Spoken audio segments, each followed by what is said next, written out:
Assalamualaikum warahmatullahi wabarakatuh. Halo teman-teman, perkenalkan nama saya Yoyo Kristiono. Pada kesempatan kali ini, saya akan mempresentasikan sebuah jurnal guna untuk melengkapi tugas besar 1 dan mata kuliah kimia bahan. Judul jurnal ini adalah mengintegrasikan penelitian kimia toksikologi dan klinis untuk menilai potensi pengurangan risiko kesehatan yang terkait dengan merokok melalui pengurangan emisi racun.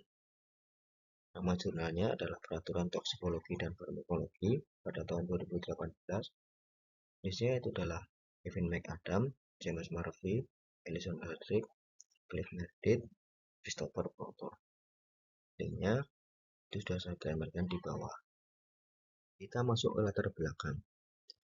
Reduced Toxicity Prototype atau singkat RTP adalah salah satu cara untuk mengurangi paparan terhadap racun dengan tingkat toksikan asap tembakau yang jauh lebih rendah. Untuk permasalahan yang ada saat ini, bahwa kita tahu di dalam merokok terdapat 250 jenis zat beracun dan 70 jenis zat yang diketahui bersifat karsinogenik alias pemicu kanker. Kandungan tersebut berasal dari bahan baku utama rokok, yaitu adalah tembakau. Tujuan utama penelitian ini adalah untuk mengurangi dampak buruk tembakau didasarkan pada premis bahwa mengganti rokok konvensional dengan produk yang berisiko lebih rendah akan menghasilkan tingkat bahaya yang lebih rendah di kalangan perokok. Masuk ke pengenalan. Di British American Tobacco atau disingkat dengan BAT, baru-baru ini disajikan versi rangkaian produk yang diurutkan berdasarkan tingkat racun, di mana ada konvensional sigaret. Rokok konvensional masuk kategori berbahaya karena pembakaran tembakau yang menghasilkan racun, dan racun inilah yang menyebabkan penyakit kanker paru-paru. Lalu ada tobacco heating device, di mana pemanasan tembakau ini adalah metode untuk melepaskan nikotin, namun tidak menggunakan suhu yang cukup tinggi untuk membakarnya. Hal ini menghasilkan tingkat racun yang jauh lebih rendah daripada dengan rokok konvensional. Lalu ada low toxicant smokeless tobacco, di mana snus adalah jenis tembakau oral yang biasa digunakan di Swedia.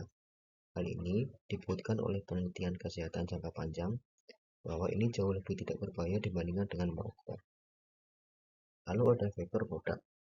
Perangkat seperti rokok elektrik tidak mengandung tembakau dan mengirimkan nikotin pada penggunanya dalam bentuk uap. Banyak ilmuwan terkemuka memperkirakan bahwa produk tersebut 95% lebih aman dibandingkan dengan merokok. Lalu ada licensed medicinal product. Ini adalah produk nikotin yang telah memenuhi standar obat yang ketat untuk disahkan sebagai obat oleh regulator nasional terkait. Kita masuk ke metode dan bahan. Ini adalah gambar dari rokok RTP, di mana ada tobacco substitute sheet terbuat dari kalsium karbonat diikat dengan natrium alginat, diisi dengan gliserol kira-kira 12,5% dan diwarnai dengan karamel, ditambahkan ke dalam campuran tembakau standar. Setelah pembakaran, gliserol dilepaskan menjadi asap dan menggantikan beberapa produk pembakaran tembakau.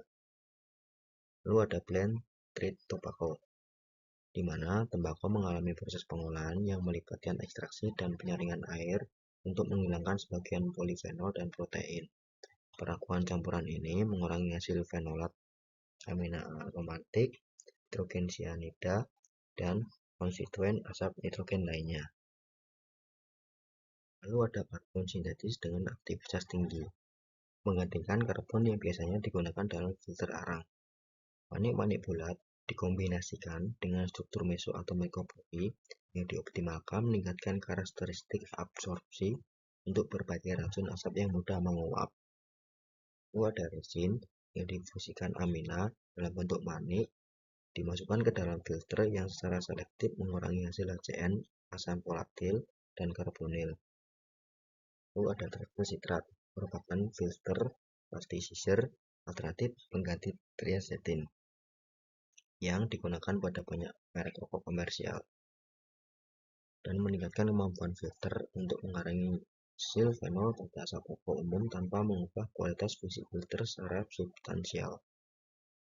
Lalu ada split typing, adalah teknologi ventilasi filter baru yang dapat digunakan sebagai alternatif atau tambahan metode ventilasi konvensional untuk memungkinkan difusi uap dan gas masuk keluar dari filter saat rokok sedang dihisap. Kita masuk ke hasil. Evaluasi prototipe rokok yang mengurangi toksisitas dalam studi praklinis dan klinis menunjukkan penurunan substansial dalam gas emisi toksikan yang diukur di laboratorium, menurunkan aktivitas secara in vitro pengujian, serta dikurangi secara alami paparan racunnya. Dapat dilihat di bawah perbandingan emisi RTB dan NTB dengan nilai batas atas stokbek WHO yang dihitung dari 4 negara. Hasil dari kesimpulan jurnal ini adalah menggambarkan bahwa pengembangan produk rokok yang dapat mengurangi emisi dan oktan racun dibandingkan dengan rokok konvensional adalah hal yang mungkin dilakukan. Namun, pengurangan emisi dan paparan berikutnya tidak menunjukkan hasil kesehatan yang relevan dengan penyakit dalam studi klinis jangka panjang dan sedikit perubahan pada PUBE setelah penggunaan 6 bulan. Oleh karena itu, dapat disimpulkan bahwa tidak ada cukup bukti yang mendukung rokok dengan emisi racun yang lebih rendah sebagai kategori tersendiri dalam rangkaian untuk mengurangi risiko.